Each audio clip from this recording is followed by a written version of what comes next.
Então, boa tarde a todos e a todas. Nós estamos aqui no projeto Extensão Mulheres e Cidades, e hoje a gente está com uma convidada desde Barcelona, a Mirella Fiori.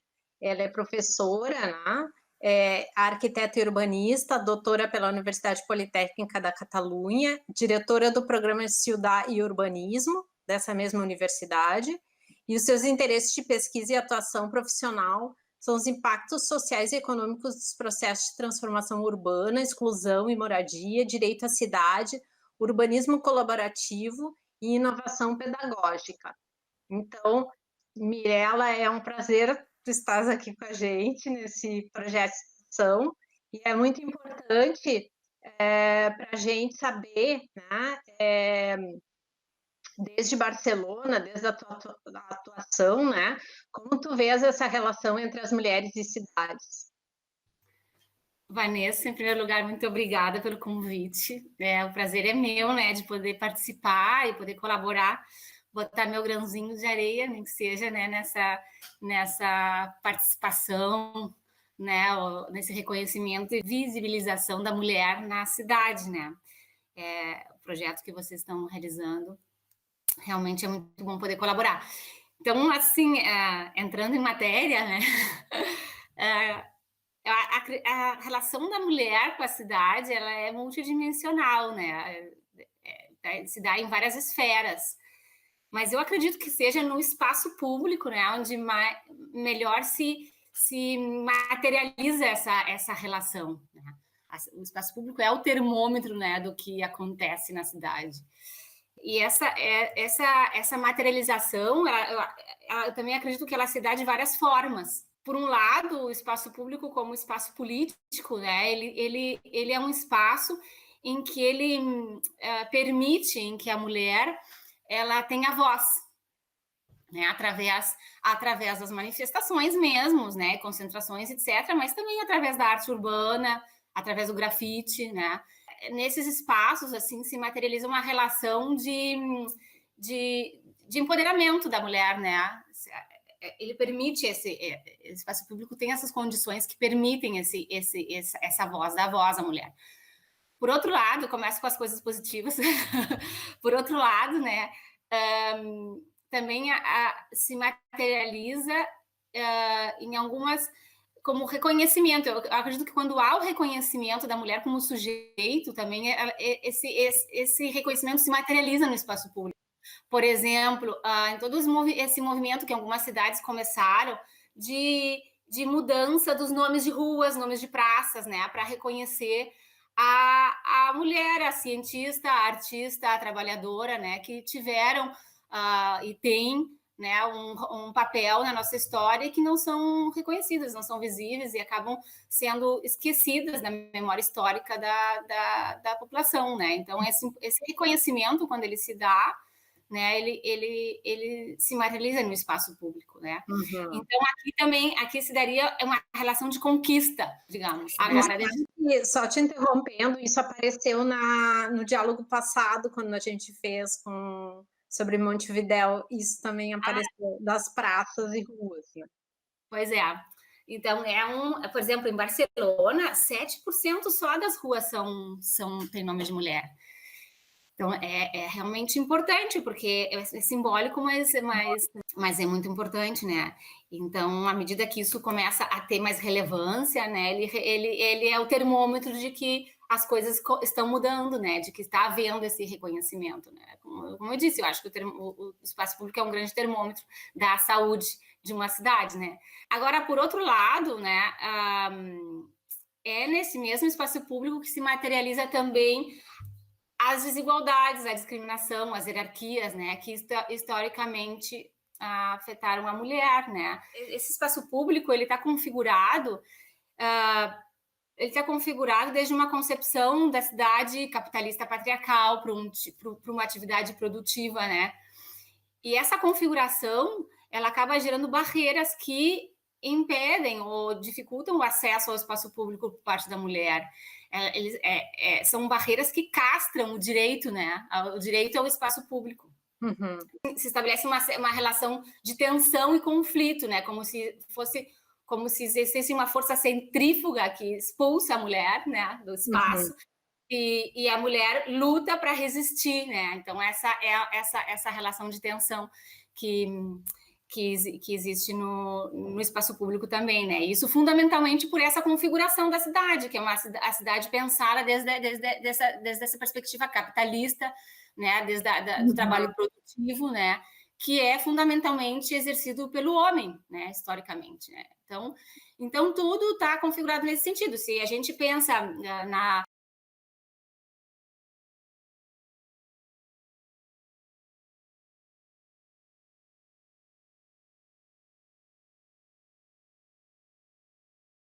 na mobilidade, por exemplo, né? A mobilidade do automóvel, que é fundamentalmente o homem que usa o carro, né? E não, também tem uma questão do uso do automóvel, tem uma questão financeira, evidentemente, porque a mulher, ao ocupar ocupar mais das atividades do trabalho reprodutivo ou dos cuidados, né, não remunerados, ela tem menos tempo, né, menos possibilidade de realizar o trabalho produtivo e, portanto, tem menos autonomia financeira para aceder. Mas não é só isso também, tem a ver com o fato de que ela ainda, né, esperamos que isso mude, mas que ela ainda maioritariamente se ocupa dessas atividades, né? Na Catalunha, 70% do trabalho não remunerado é feito pelas mulheres. Então, esse trabalho que tem a ver com a vida cotidiana, né? Não é realizado em carro, porque ele não é ponto a ponto como a atividade de ir a trabalhar e voltar para casa que realiza mais fundamentalmente o homem. É uma mobilidade radial, né? Complexa. A mulher sai de casa, ela vai no super, no caminho do colégio, daí ela sai do colégio, ela passa pela casa da mãe para levar não sei o quê, e assim... É um percurso mais complexo, né? Muito mais complexo. Então, isso ela faz a pé, ou ela faz até em bicicleta, em cidades que permitem, né? O transporte público, quando o transporte público também permite, né? E não em carro, né? Mas essas barreiras né, que eu falava antes, assim, também tem a ver não só com a questão dessas necessidades que não são supridas, né? Essas necessidades da mulher para desenvolver este trabalho reprodutivo e dos cuidados que a cidade não atende, senão também tem a ver com a percepção da mulher em relação ao espaço público, né? E normalmente tem a ver também com a questão da segurança, né? Então, digamos que é uma combinação de fatores. Essas barreiras para o acesso ao espaço público têm a ver tanto com as necessidades relacionadas com a vida cotidiana, como também a percepção vinculada à segurança e o medo, né? Isso aí é uma coisa que tu já está falando um pouco dessa coisa dos problemas, né? Dessa relação, assim, que a cidade tem que avançar mais nessa questão, acho, da segurança da mulher na cidade, né? Acho que esse é um tema central, assim. Eu não sei se vocês vivem isso em Barcelona como se vive aqui nas cidades brasileiras, né? Claro que é outra dimensão, né, Vanessa? Assim, tudo é relativo. A gente, quando a gente chega aqui, a gente acha que tudo funciona, né? Porque a gente está sempre comparando de onde a gente vem e que realmente existem distâncias em certas coisas que são abismais, né? Porque é outro nível de problemas, mas também existe, né? Também depois a gente vivendo, a gente se dá conta que não é perfeito, obviamente, que também tem outras patologias, né? A cidade, e inclusive a falta de segurança. E não só em Barcelona, assim, digamos, a gente tem essa mentalidade, talvez, de que as cidades latino-americanas são muito violentas e tal, e que aqui não teria o porquê de ter certos medos, como de voltar para casa de noite sozinha, pegar um ônibus. Certo que é muito menor, digamos, né? O risco, sobretudo em relação à violência, mas também tem outros tipos de violência, né? Que é essa violência, o acoso, que não chega, que não chega a te tocar, mas que está aí, né? Que tá aí, que também existe, né? Que também existe aqui. Isso aí, essa questão do assédio, né? É uma questão também fundamental nessa agenda das mulheres, né?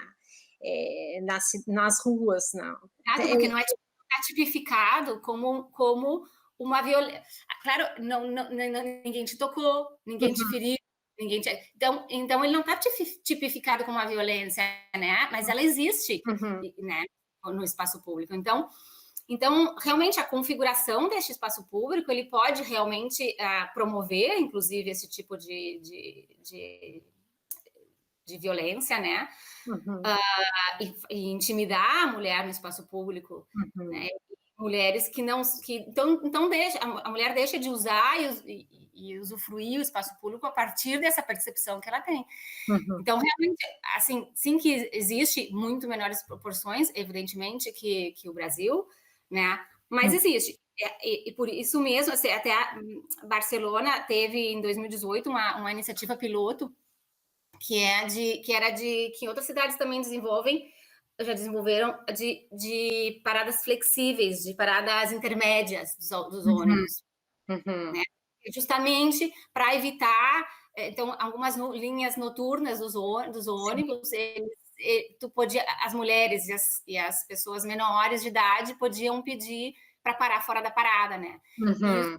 isso contribui para que esses percursos, né, esse trajeto entre o momento que tu desce do ônibus e vai até o destino, Uhum.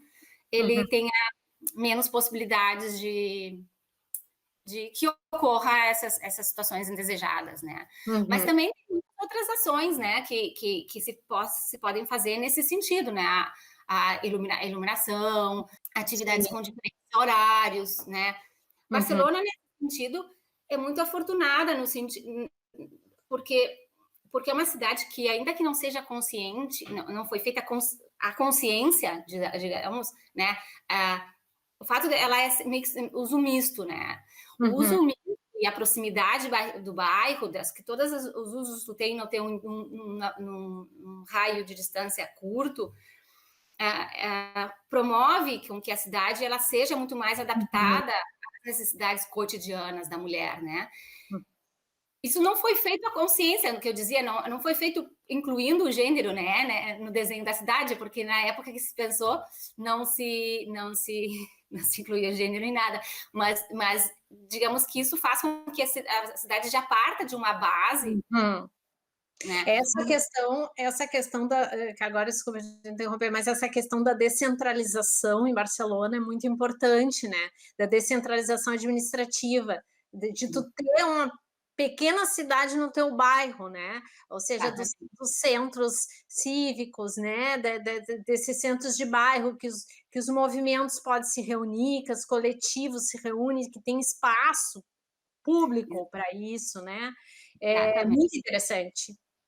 Exatamente, porque assim, ó, essa cidade, digamos, inclusiva do uso cotidiano, né, que permite compaginar as diferentes necessidades e percepções do espaço público, essa cidade ela necessita ter essa capacidade de ter essa mistura que te permite também tecer redes de solidariedade, porque afinal, se tu tem um espaço público, o fato de tu ter na saída do colégio uma pracinha, ao lado tu tem o mercado, isso propicia com que haja interação social, em que as pessoas possam estabelecer redes de solidariedade. Eu, muitas vezes, deixei as crianças numa pracinha com outras mães ou avós e fui no supermercado que estava do lado, sabe? E Uhum. voltei, sabe? Esse tipo de relação se dá numa cidade em que ela é compacta e ela tem essa mistura de usos, né? Uhum. Então, cada bairro aqui que possa ter tem um centro cívico, aqui mesmo em Fortienque, né, tem o centro cívico, tem junto no mesmo espaço, tem o centro, a biblioteca, o mercado, Isso das tem, bibliotecas também é maravilhoso, isso das bibliotecas nos bairros, cada bairro tem a sua própria biblioteca, né, isso é exato. Então também é um espaço muito interessante, sabe? Também aqui também eu já deixei o mercado, tá? O Mercadona está no mesmo edifício onde está a biblioteca. Então assim, eu já deixei as crianças na biblioteca e fui no Mercadona enquanto eles estavam na biblioteca. Esse tipo de configuração da cidade uhum, é o que faz a cidade muito mais habitável, muito mais amável, muito mais fácil para compaginar o que é a atividade produtiva com a reprodutiva, né? E com os cuidados. uhum.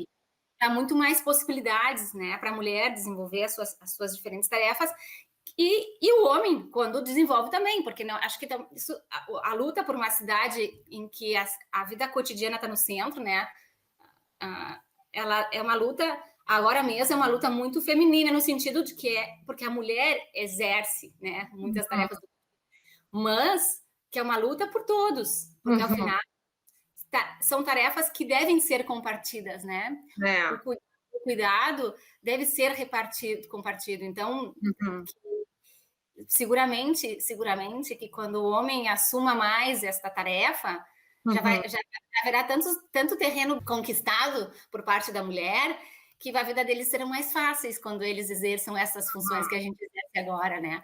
Mas por isso é importante a gente lutar por todos, não é só por nós, né? Acho que tem muitos coletivos invisíveis da população, né? Os idosos, as crianças.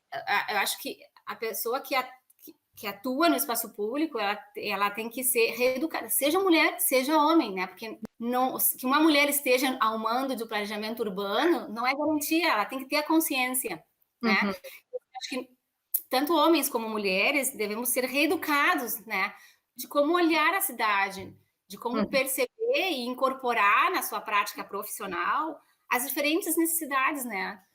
Agora, falando uma coisa que, assim, quando começaste quando a gente começou a entrevista, tu colocaste um pouco no centro o espaço público, né?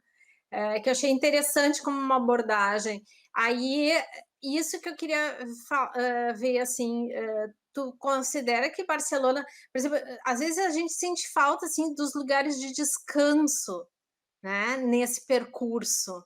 Por exemplo, desses bancos públicos, desses espaços verdes, né, de lugar de uma certa paz, de uma certa serenidade, de um certo descanso, porque tu está caminhando, é aquilo, né, a gente pega transporte ou caminha de um lugar a outro e, sabe, o que tu acha, assim, tu acha que Barcelona tem Olha, esses equipamentos olha, públicos? Barcelona, eu acho, realmente o espaço público de Barcelona, eu acho que tem grandes virtudes. Eu acho que eles têm uma experiência muito grande no desenho do espaço público, né? Mas mas digamos que a incorporação do gênero, né, no desenho da cidade, né, é uma coisa muito mais recente, né? Acho que foi em 2017 que se lançou o primeiro, digamos, conjunto de medidas, né, para incorporar o gênero no urbanismo. E agora, muito recentemente, em 2019, que se lançaram um manual, digamos, né, da vida cotidiana, do urbanismo da vida cotidiana, né, que inclui. Mas digamos que o espaço público em geral em Barcelona é um espaço que sim, que tem muitos lugares de descanso, já antes mesmo que eu dizia que não é conscientemente incluindo a perspectiva do gênero, mas como tem muita tradição de espaço público, sempre se atuou muito bem no sentido as recuperações dos centros de ilha, como é que se diz, de quadra, né? Que isso traz muita qualidade para o Insante, né? Que tem não digamos os parques que tem grandes, a Ciudadela, na Estação do Norte, mas não tem tantos, né? Mas o fato de recuperar o interior das manzanas aberto ao público, né? Com praças, então tem muitas aqui ao redor, tem muitas e em todos os lugares. Eu saio do colégio, as crianças têm umas 3 ou 4 para escolher. Então são lugares de sombra, são lugares de descanso, são lugares que sempre tem água, são bancos, tem jogos para as crianças, então permite, né, que tanto idosos como crianças estejam no mesmo espaço, né?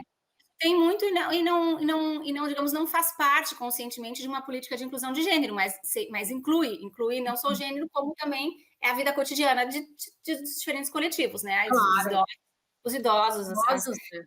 Exato. Agora, mais recentemente, né, então, digamos, a partir dessas medidas de governo, digamos, essa vontade de incluir o gênero transversalmente nas políticas urbanas e políticas locais, né, sim que tem resultado, tem coisas mais concretas, por exemplo, no Plano de Barges, né, que é um programa de atuação em bairros vulneráveis, existia antes o Plano de Barrios de Catalunha, mas mais recentemente o Plano de Barrios de Barcelona, né? Uhum. Que pretende atuar em 16 bairros vulneráveis da cidade.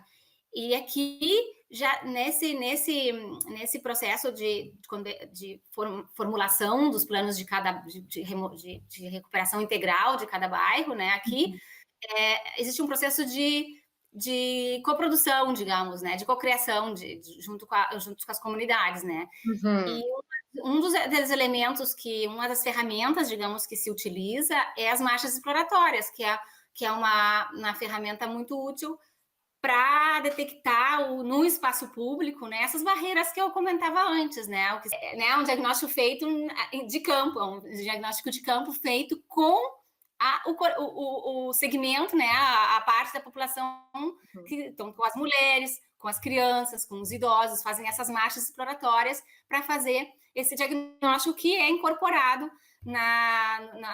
nesses planos integrais, né. Mas Então, sabe que essa questão que são essas caminhadas, né, o que tu tá falando. exato. É muito interessante, porque quando eu tive o ano passado nessa missão, né, que eu tive de pesquisa aí, também tinha caminhadas organizadas por coletivos feministas, né, também dentro do bairro, que era o bairro que eu estava pesquisando, Poblenou, dentro do bairro, essas caminhadas, assim, até para ver esses reflexos das praças, dos equipamentos públicos, né, dos traçados, muito interessante, né? Eu acho que é uma ferramenta, não sei se diz em português, mas uma ferramenta muito utilizada, né, para poder detectar exatamente esses elementos, esses elementos de conflito, né, os elementos que promovem certas percepções do espaço público que geram Sim. a mesma insegurança, por exemplo. Então, Uhum. também essas marchas te ajudam também a traçar melhores trajetos para ir. Também existem iniciativas de mapificar os melhores trajetos. Qual é o melhor trajeto para chegar aqui? O trajeto que mais colabora para uma percepção melhor do espaço público, para a tua vida cotidiana mesmo, aqui tem os serviços, não sei. Uhum. Tem uma iniciativa em Grácia, uma iniciativa piloto de mapificar, né, os trajetos da vida cotidiana, né? Então, Interessante. facilitar, que é uma maneira também de facilitar. Depois tem outras iniciativas também em Barcelona, o mesmo plano de os planos de mobilidade no atual, que é de 2019 a 2024, ele também incorpora a perspectiva de gênero e digamos, não falaria da perspectiva de gênero, eu falaria, me referiria talvez como eles mesmos se referem aqui, que é a perspectiva da vida cotidiana. Sim. Então, que inclui mais que a perspectiva de gênero, sabe? Sim. Então, esse plano de mobilidade, ele tem essa visão ele pretende mudar hábitos de mobilidade, né? É um plano que pacifica muitas ruas, que estabelece eixos verdes, tipo superilhas, né? Com zonas de estar, zonas que as pessoas passam. Então, é um plano que pretende mudar realmente esses hábitos, né? Incorporando a mobilidade cotidiana, as necessidades cotidianas, né? Desses diferentes. São necessidades que sempre ficaram em segundo plano, né? Então, é um plano de mobilidade bastante interessante nesse sentido. Depois, tem as experiências recentes, né? Mais anteriores, das superilhas, né? Que tu também tivesse. Exato, que por mais. Não entrando no mérito. Né, Agora, né? Agora que está na pauta urbana. Exato. Olha, não entrando no mérito da questão, né? Mas, assim, realmente dá gosto de passar por aí. Porque tu vê todas as idades na rua. Tu vê e é fato, assim. Não estou entrando no mérito de como se definiram, Mas também, mas é o que está na agenda do dia, digamos, né? É o que mas realmente ela é usada, ela promove esse uso, sabe? Ela promove, as crianças estão brincando na rua, as pessoas idosas estão sentadas confortavelmente assistindo, ou vendo, né? Atendendo também as crianças que brincam, os pais. existe promove essa interação social necessária, né, entre todas as diferentes idades, em diferentes horários também, né, em diferentes horários. Então, assim, a Superilha são ilhas, são quadras, né, são quadras que promovem isso pela pacificação que houve do trânsito, que isso é fundamental. É fundamental ganhar espaço público. Né? Sim, isso sim. É fundamental. E ganhar espaço público de qualidade, portanto, é isso, um espaço público que tenham zonas verdes, que tenham espaços de descanso, que tenham espaços para o jogo, né? Mas não segmentado, não segregado. Exato. E público, né? Ou seja, aberto. Aberto, exato, integrado. As pessoas entrarem, saírem. Exato, não. Se apropriarem dele. Isso é importante. Isso que é interessante das superilhas, assim como os interiores de Mansana são, porque os interiores de Mansana também são abertos, né? E promove essa... Então, assim, as superilhas, o plano de mobilidade, depois eu tinha até notado algumas coisas... Agora tem um programa que é entornos escolares seguros, né? Que é um programa... Mas antes a este programa existia um que era dos eco-chanfrãs, das esquinas. As esquinas chanfradas, sabes?